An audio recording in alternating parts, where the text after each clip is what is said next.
Going live with the Sell a House Wholesale Real Estate Investing number 164 on this what is this? This is a new op day, September 14th, 2015. And welcome everybody to the Hangout. I just want to say that this is going to be an awesome day because this is negotiation new op day, and we are discussing Dale Carnegie's How to Win Friends and Influence People. And why the heck would we be doing that on a wholesale real estate investing hangout? Because real estate, not even wholesale, just real estate period in general, the whole realm of real estate really equals relationships, okay? You cannot, well, I don't know, there's a few people out there who can and are completely anonymously interacting with people. They're not, I guess they got to interact with, there's somebody they got to interact with, okay? They got to be interacting with at least one other person to be able to be buying and selling or doing anything with real estate. But on the big picture, real estate equals relationships, all right? This book right here is, I mean, it's ancient, but you know what? The ancient wisdom is, quite frankly, a whole heck of a lot better than today's wisdom in a lot of ways. But this is an old book that is, in my mind, more relevant today than it was even at the time when it was written. And the reason why I say that is because at the time that it was written, America was the world was a, belly to belly, face to face interaction, business operating system, because there wasn't the fancy technologies that we have today, which is turning, the world, America, people, everybody, sort of into recluses where we can do our stuff, with all this technology and not have to be, face to face, belly to belly with so many things. And that's why, like I said, that's why I think this is more relevant today than it was even back in the day when it was written back in the 1930s. I would have to say I agree with Paul how important it is that we have the ability to create relationships with others, because that's what real estate is. Really is the ability to have a relationship, because as Paul said, you can't buy and sell a house unless you're interacting with at least one other person. And then when you are interacting with that one other person, how are you interacting with that other person? So it's new op day. We're our day to discuss the How to Win Friends and Influence People book by Dale Carnegie. And it's interesting to point out, how much the world has changed since the writing of this book. We're talking almost 70 plus years ago at this point. But there's one thing that's not changed in 70 years, and that is we're social creatures, human beings. And the better we are at listening to others, communicating with others, with conversation with others. Nowadays, it's your ability to communicate via text messaging or instant messaging online, or sharing yourself on Facebook or social media.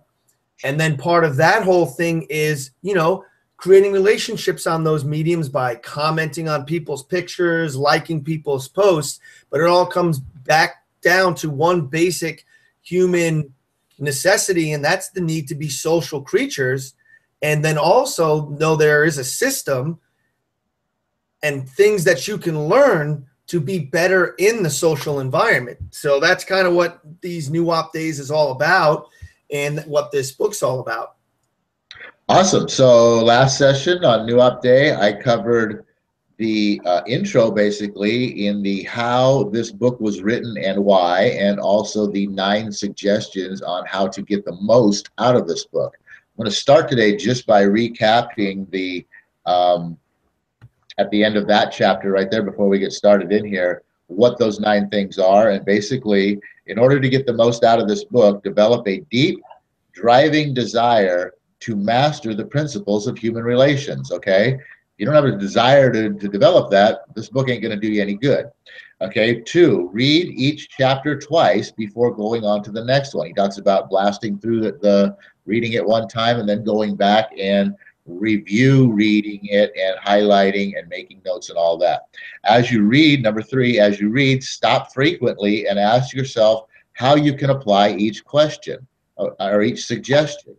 That's a very important piece because as we talk about sometimes you learn best by doing, okay? So if you're reading this book, great, you're learning, but until you actually go out there and apply these suggestions and start doing, that's when you're really learning the power behind them. 4, underscore each important idea. Okay, that's pretty simple. Number 5, review this book each month. This is not just a book you read one time. This is a training manual, okay? This is something that you refer back to oftentimes again and again.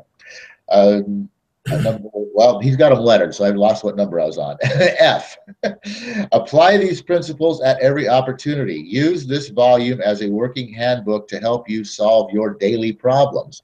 That's a very cool thing right there, help you solve your daily problems. If something happens out there in the daytime, you know what? Don't jump to a snap judgment. Step back, say, you know what?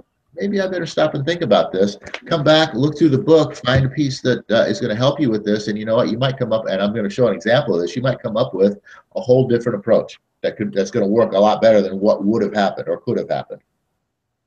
G, make a lively game out of your learning by offering a friend a dime or a dollar every time he catches you violating one of these principles.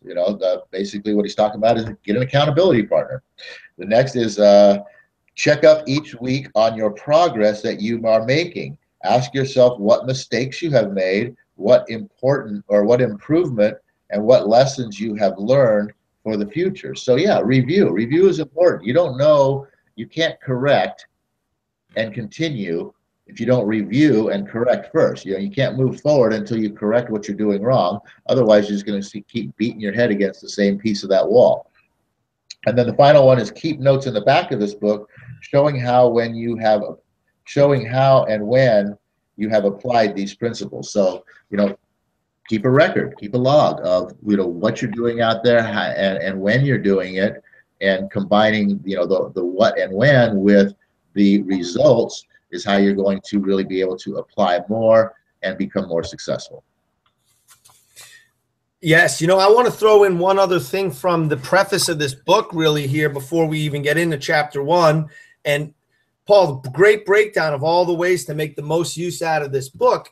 But what is the whole point of this book, in my opinion, is ultimately why this is relevant for us is because what are we doing here in this wholesale business? We're looking to work with a motivated seller and get them under contract. So the question that you should always be asking yourself throughout reading this book and in applying these principles is then how can I make that other person do what I want and make them want to do it eagerly and be excited about what they've done actually after they've done it. In this case, how can I get this person to sign a contract with me, and how can I get them to feel good and excited about doing so?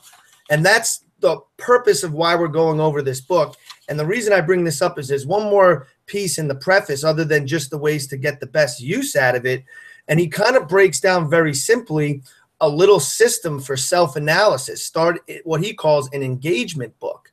And this is a great thing to do because it'll open you up to the things you're doing right, and more importantly, showing you the things that you're doing wrong where you can correct and continue. So think about it. After the first time you go in there, or from now on, whenever you go into a negotiation with anybody, whether it's a buyer or the seller, keep an engagement book, a log sort of how that encounter went.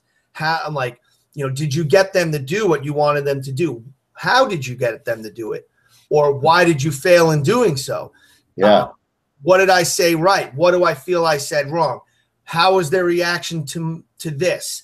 When I forced myself during this encounter to smile, did I see a more positive response from those people? Think about your body language. Think about the things coming out of your mouth, and get in the habit as we go through this book, and maybe even stepping forward, is to keep a little log of those negotiation encounters you're in, because the better we can become at negotiating people, and it's all about communication, the better we can be at this business, the more money we're going to make at this business. So those are things to think about as we're reading this book. So how it specifically applies to what we're doing.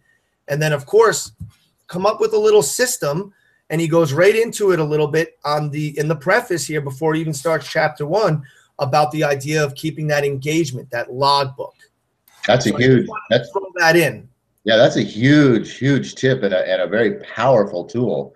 One of the things that, you're talking about in there that you might want to take note of, and this, trust me, this will happen to you, especially when you're starting out in this, in negotiating with people. Make one of the notes you make in that book, exactly where did I lose control of this conversation? Yeah. You know what? Write that question down. That's a great self-analysis question. Say that one again, Paul. Exactly where did I lose control of this conversation? I like that one. Yeah, because you know what? When you start out and you're not a powerful negotiator, you're going to come across people that are better at it than you. They may not even know they're better at it than you, but they just happen to naturally be better at it than you. And you're going to get into it. You're going to go in with a plan, and you're going to start negotiating in a certain way, and you're going to start going through your system, and they're going to throw in a question that you didn't have listed on your paper, and it's going to throw you off. And then now all of a sudden, instead of you being in control and you asking the questions, they're in control and they're asking the questions.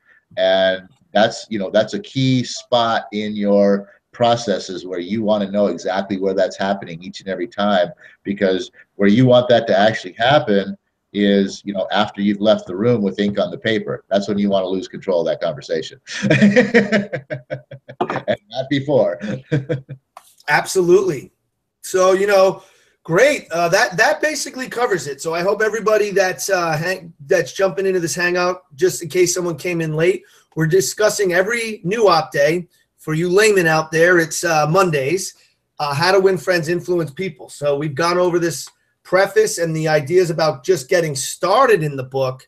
We've done really here for the last 3-4 hangouts. So moving forward into the book, part 1, fundamental techniques in handling people. And, like I pointed out, Paul just did, let's go through this book with a couple of questions in mind, like kind of an end game is, how can I get people to say yes to me? How can I stay in control of conversations? How can I better influence people to my way of thinking? So there's fundamental techniques for handling people. And that's what part 1 of this book is about. Chapter 1 is entitled, If You Want to Gather Honey, Don't Kick Over the Beehive. Which translation sort of, if you want to get someone to do something, don't piss them off first. Okay, that's kind of where he's going with this. All right, he starts off with this section talking about some gangsters, a guy named Two Gun Crowley, a guy you've probably heard of named Al Capone, another guy that you may have heard of called Dutch Schultz, brutal, mobster, gangster, murderer type of people. And the point that he gets into about talking with these people, like Two Gun Crowley, when he's being shot down basically and captured, he writes a little note that says, under my coat is a weary heart, but a kind one that would do nobody any harm. Well, this guy shot a cop because he knocked on his window while he was necking with his girlfriend in the park. Okay, and then when he actually went up to the electric chair, do you think he would say, "This is what I get for killing people"? No, this guy says, "This is what I get for defending myself." All right, and then here you got another one here that says, I have spent the best years of my life giving people the lighter pleasures, helping them have a good time, and all I get is abuse, the existence of a hunted man. That's Al Capone. Okay, how many guys? And then you have this Dutch Schultz, who said in a newspaper interview that he was a public benefactor, and he believed it. So the point that he's trying to get across here is that, you know, these guys, they don't have any criticism of themselves. And he's actually talking about here with a correspondence with a prison warden or something. Yeah, with the warden of Sing Sing. And he says in here that the warden himself says, few of the criminals in Sing Sing regard themselves as bad men. They are just human as you and I. They rationalize, they explain, and they explain. He says they can tell you exactly why they had to crack that safe or be quick on the trigger finger. Most of them attempt to form a reasoning, you know, fallacious or logical, to justify their antisocial acts, even to themselves. Consequently, you know, stoutly maintaining that they should never have been imprisoned at all. And so, you know, if Al Capone and Two Gun Crowley and Dutch Schultz and all the desperate men and women behind bars, you know, don't blame themselves for anything, what about the people that you and I come in contact with on a daily basis? Now, I'm going to just blast you a couple things. I know you want to jump in here, John, but I want to kind of wrap a whole concept together here. Okay. Now he goes to, talks about a store owner, Wanamaker. I don't remember the store's Wanamaker. They must be out of business now. But anyway, he says, I learned 30 years ago that it is foolish to scold. I have enough trouble overcoming my own limitations without fretting over the fact that God has not seen fit to distribute evenly the gift of intelligence. Okay. He goes on here, Wanamaker. Then he talks about himself. And he said, you know, he comes to the conclusion that 99 times out of 100, people don't criticize themselves for anything, no matter how wrong it is. The criticism is futile. It puts a person on the defensive and usually makes them strive to justify themselves.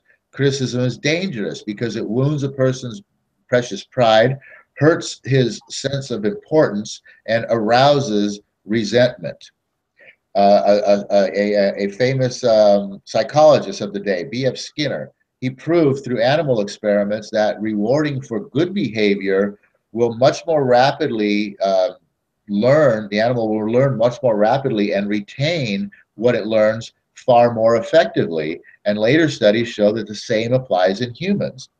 By criticizing, we do not make lasting changes and often incur resentment. Another psychologist says, as much as we thirst for approval, we dread condemnation. The resentment that criticism engenders can demoralize employees, family members, and friends, and still not correct the situation that has been condemned. We've all heard the term constructive criticism. After putting all that together right there, is there really such a thing as constructive criticism? I mean, you're basically saying right here, all criticism of any type is destructive. You know, I just want to point out how this is in my book. I don't know what pages they are in your book. It's page 5 and 6. Yep. I have about every single line verbatimly underlined of what Paul just read from this book, and I'm bursting at the seams. I was bursting at the seams with every word to jump in here and talk right over him. I'm going to point out, because what we want to do throughout this book is really relate this to how this works with wholesale real estate. And these 2 pages right here really struck me in rereading this book for these hangouts, how this is exactly how you negotiate with the motivated sellers.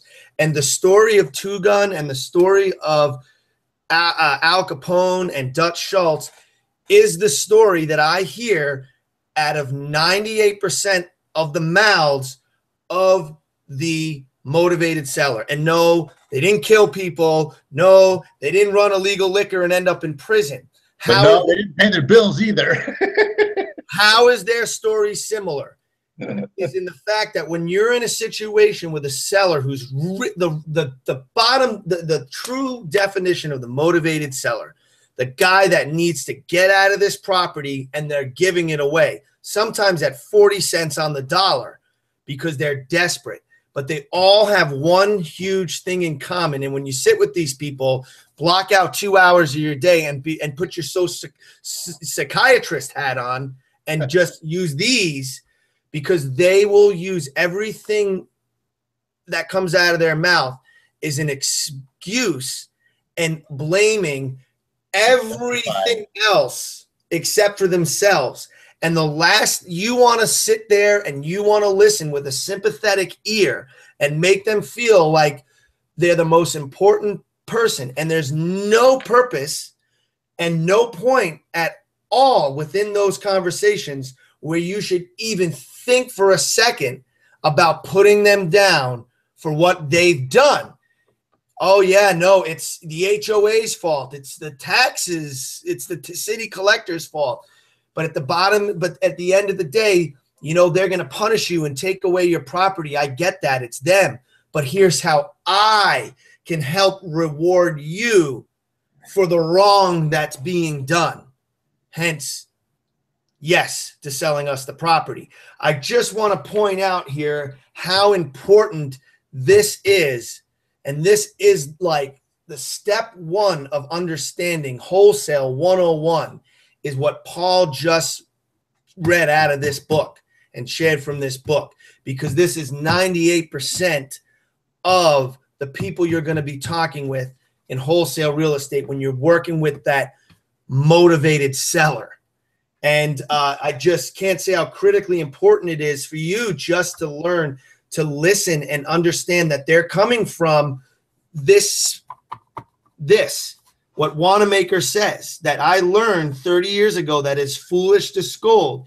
I have enough trouble overcoming my own limitations without fretting over the fact that God has not seen fit to distribute evenly the gift of intelligence. Hence, we're dealing with not putting them down, ignorant people in this business. Then they're going to blame everybody else but themselves. So, yeah, that's my thought there. And moving forward, Paul, is to point out that is the secret sauce of wholesale real estate right there, understanding that psychology. Yeah, exactly. You know, that's the,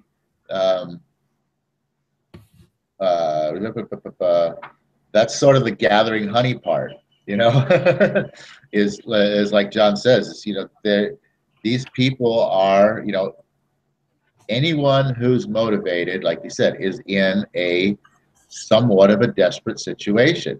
If they're not in a desperate situation, they're not motivated. They can go out and get a realtor and list their property, and they don't need you because they have time. You know, a big part of motivation is lack of time. People who are under the gun and have to do something within a time frame sort of have no choice and are willing to make and take desperate actions, and that being letting properties go for, as John said, pennies on the dollar. And when they're in that position, as John said, you know, you're going to find out that in their mind, this whole thing is not their fault. Even though they're the ones that didn't put the check in the mail, you know, it's not their fault. And so lending that sympathetic ear and letting a person like that go ahead and blame and complain and justify about all the injustices that have been laid upon them by all the possible different entities, you know, and not even entities, but, you know, the economy and you know, the world, the universe, you know, I can never catch a break. I mean, the whole gamut of everything will come down to the fact that they will not criticize themselves. And so moving forward now, he gets into some examples of the sort of mind shift that you need to come in with in order to sort of, I won't really say combat this, but in order to sort of absorb all this and come back with, you know, come back at this in the right way. And so he gets into a couple of things here. talking about a company owner who had a problem with people wearing hard hats. And, at first, everybody was yelling, you got to wear the dang hard hats. And then at one point in time, he just makes a suggestion to these folks instead of, you got to put that hard hat on. If you don't put that hard hat on, you're going to be fired and all that sort of thing. Instead of coming, the angry, attacking approach, he just suggests to the fact that, hey, there's been a lot of injuries going on, and the hard hat, can really help protect you and this sort of thing, and just putting it into the people's minds of how the hard hat can help them instead of trying to force the hard hat onto their head, and all of a sudden the hard hat usage goes up. Then he goes into talking about a couple of presidents and how, Taft and Roosevelt had a battle, which caused huge problems within the two parties that, anyway, just, how the battle, the anger between the two caused all these problems. Just like the complete opposite of the other, because one wouldn't give up off of their stance. But then he starts talking about President Lincoln. And the interesting thing about President Lincoln is that, when he was lay dying, Secretary of War Stanton said, "There lies the most perfect ruler of men that the world has ever seen." The author of this book did some really in-depth study of President Lincoln and came to find out that, in his early days as a young man in Pigeon Creek Valley of Indiana, he not only criticized, but he wrote letters and poems ridiculing people, and he dropped these letters in the county roads where people would find them.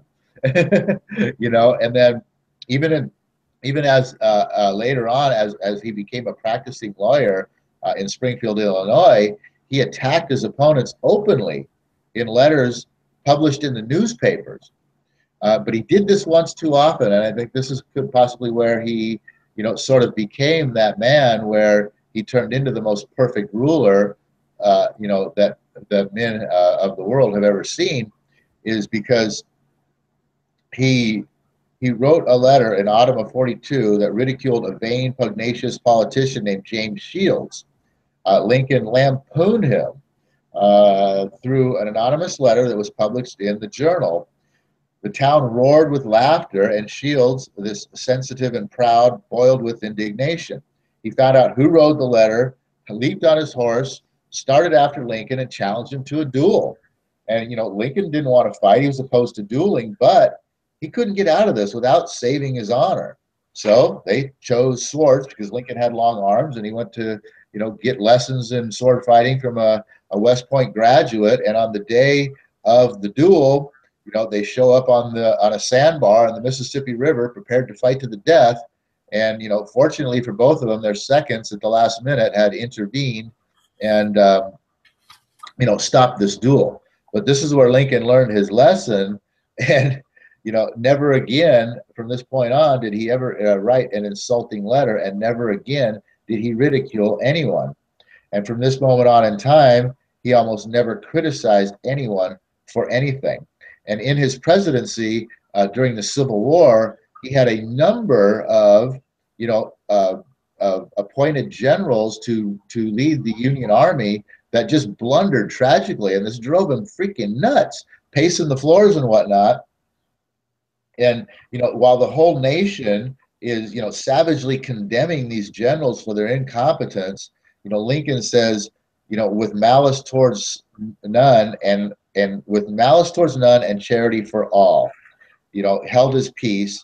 And one of his favorite quotations was, "Judge not, yet he not be judged." And even when his wife would put down the Southern people, the rebels, he would say to them, "Don't criticize them.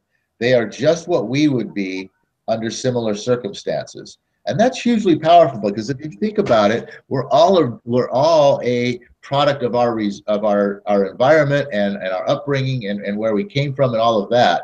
And I mean, in Lincoln's day right here, if you were to transplant the most staunch, Union backer of the Civil War, go back in time and place that person being born somewhere in Atlanta, Georgia, And that person would have grown up to be the most staunch backer of the Confederate Army. Okay, it has nothing to do with anything other than, you know, our environment, our upbringing, and who this person is. So in looking at a situation where something angers you, or a person does something that angers you, taking a step back to look at the big picture.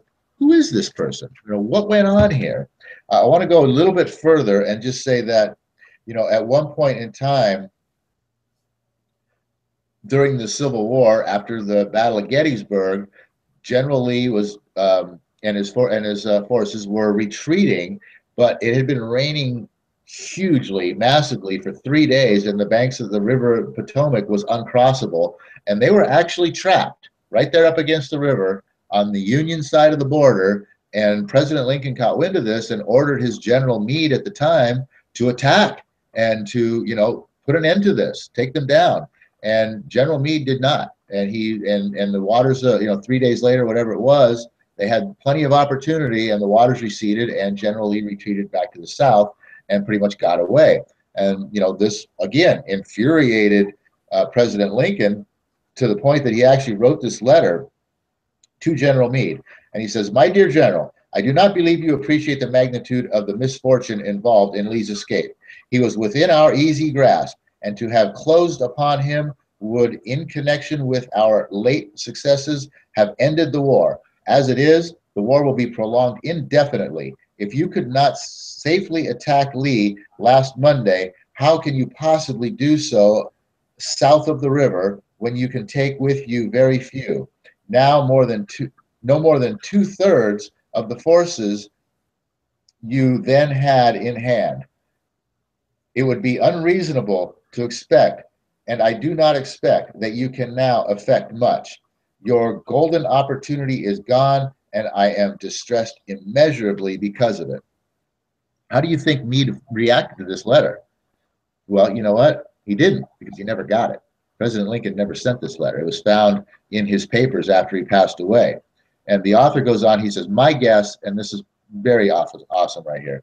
He says, "My guess," and this is only a guess, of course, but Lincoln, after writing the letter, Lincoln looked out the window and said to himself, "Just a minute. Maybe I ought not to be so hasty. It is easy enough for me to sit here in the White House, in the quiet of the White House, and order Meade to attack. But if I had been up there at Gettysburg, and if I had seen as much blood as Meade has seen during the last week, and if my ears had been pierced with the screams and shrieks of the wounded and dying, maybe I might be anxious, and maybe I wouldn't be so anxious to attack either. If I had Meade's timid temperament, perhaps I would have done just what he had done. Anyhow, it's water under the bridge now, and if I send this letter, it will relieve my feelings, but it will make Meade try to justify himself. It will make him condemn me.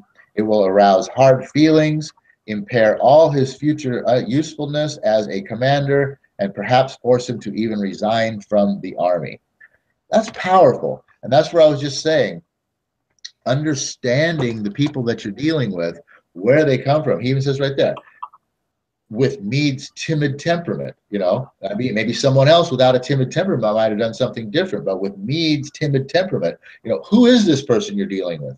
What may have caused them to do what they did? You know, that's a very powerful, powerful tool here. Absolutely. You know, I could throw a million things into here about that's Paul has gone over through this book. You know, it's great because all the concepts here he can share through stories, and you're even getting kind of a history lesson in reading this book, which is what I really enjoy about it. But, you know, it goes on, after basically what Paul said about the letter, and I'm going to read this quote directly from the book, is, you know, "If I send this letter, it will relieve my feelings, but it will make me try to justify himself. It will make him condemn me. It will arouse hard feelings, impair all his further usefulness as a commander, and perhaps force him to resign from the army." And there's, you know, one thing that comes in the next paragraph, and it just points out the point of, you know, this chapter. And the point of the story that Paul just relayed about Lincoln is that, you know, sharp criticism and rebukes almost always invariably end in futility. And what I love about this book is that it points out here, basically going to drop back to something that came earlier in the chapter. Wait, let me go back. I'm sorry. Is that we have to understand human psychology and, you know, relating this into the wholesale real estate, where these people are coming from, kind of put them and not only try to put yourself in their shoes to give them the benefit of the doubt and just hear what they have to say about their problems, but also to realize that, you know, humans' nature in action, wrongdoers, they're in the habit of blaming everybody but themselves. That is human nature. And then to realize that the person we're going to correct or condemn, all you're going to do is force them to justify themselves. And in doing so, they're condemning us in return. And I just wanted to kind of point those out here, is that those are strong things to consider, you know, and it doesn't only come when you're dealing with, you know, that motivated seller. It all comes from the fact of, you know, when building a business, you know, because ultimately my whole thing when I'm going through this book is how I can relate it to what I am doing. How can I relate this to my negotiations? How can I relate this to building my team and dealing with employees? Because after all, like, who is the General Meade? He's an employee of Lincoln's. So how is he dealing with an employee who made a mistake, who effed up? And it's not by judging and condemning them openly in that way that's just going to force them to justify themselves. And in justification of themselves, you're not showing them how to see their mistakes. Therefore, if you can't open them up to possibly seeing the mistake that was made, how are you ever going to offer them a reward that they'll accept? And when someone's in that, you know, mode of justifying themselves, they're looking for excuses to feel okay about their mistake. They're not looking for a way to grow. And that's or get out of their situation. I mean, so that relates strongly to what we're doing here in wholesale real estate is, you know, with our sellers, making them feel good about doing business with us, making them feel good about selling the house and not feeling like they have to justify themselves, but they're open to accepting the rewards you have from them. Same thing when you're building your team or running your business and somebody makes a mistake. You give them the benefit of the doubt. You put yourself in their shoes and you, I guess, help them accept the reward of new knowledge, of seeing things from another point of view, not forcing them into a corner where they have the need to justify themselves. And sort of battle their way out with anger and resentment. You know what? One thing to, I mean, really kind of wrap up what you were saying there is looking at that big picture and the whole idea, as I said earlier, about the fact that, you know, I mean, even constructive criticism is, I mean, does it really exist? Criticism is what will build that resentment and in actuality, you know, make people not want to do whatever it is that you're interested in having them do. So one way to get around this is to looking at that big picture and seeing who the person is, you know, what caused the problem, and then looking beyond, you know, what the problem was and what caused it, and looking around the outside of that and going, okay, well, what was good?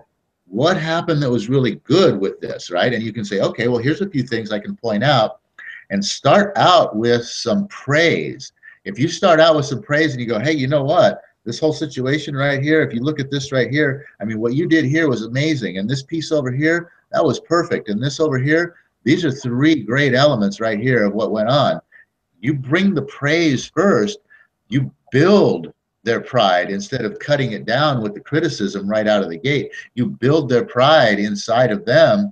And then with a subtle innuendo of the criticism, you can get they themselves to see with, you know, to see on their own. You won't have to point it out. You just get them to see it on their own what the mistakes was, and they'll point them out to you. You won't even have to tell them, and that will build their desire to want to make corrections. That's a huge element right there to get that, to avoid that whole sort of, building of the resentment. When you open with criticism and people go right to that place of justification, that's what builds the resentment. But when you open with praise, that's where you open up the ability for the people to see the other side and look within themselves and figure out for themselves what went wrong and fix the problem without you having to even do that criticism.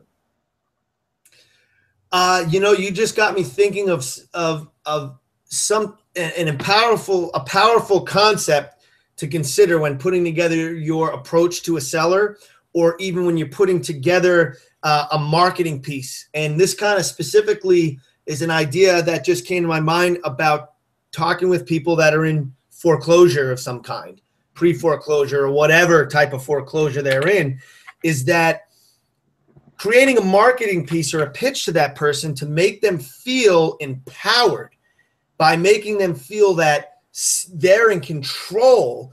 And yes, all of this stuff's going on and it's their fault and they're trying to take my house, but making them feel that their ability to sell the house, make them feel powerful, make them feel like that's an empowerment, an entitlement they have. Make them feel empowered to sell the house. That, hey, you know what? One of your ways out of this is, you're still in control of this property. You can avoid this foreclosure and snake the banks or snake the lien holder. You could really one up these guys by selling the house before they can take it from you. Empower that feeling within them. That's just kind of a thought that I had here real quick with what Paul was saying there about empowerment is, but take their justification, take their condemnation, and take their blaming of everybody else, because that's what you're going to be dealing with most of the people, and turn it into a situation which offers them a solution that empowers them, puts them in control, and makes them feel good. So that's kind of my last final thought here, seeing as we're about 12 minutes over time, actually. Yeah, I know. Go ahead, man. Take us out of here. So, okay, well, we'll end this with the prayer that goes, "Oh, universe, I ask not for more riches, but for more wisdom." Does this prayer begin to make more sense to you people as we go through books and knowledge like this? That wisdom is the riches and is everything that we need to get the riches. And we've already been given them at birth through the power to control and direct our own mind to whatever ends I may desire. So with that, go out there, think about what we talked about here out of this book, and go through your day and think about everyone you talked to today, and keep a little logbook, and just realize out there how many people are you going to encounter today are going to complain and justify to make themselves feel better, and how can you use that as a way to make them feel better about you? So that's it. Go ahead. Have a great day. All right.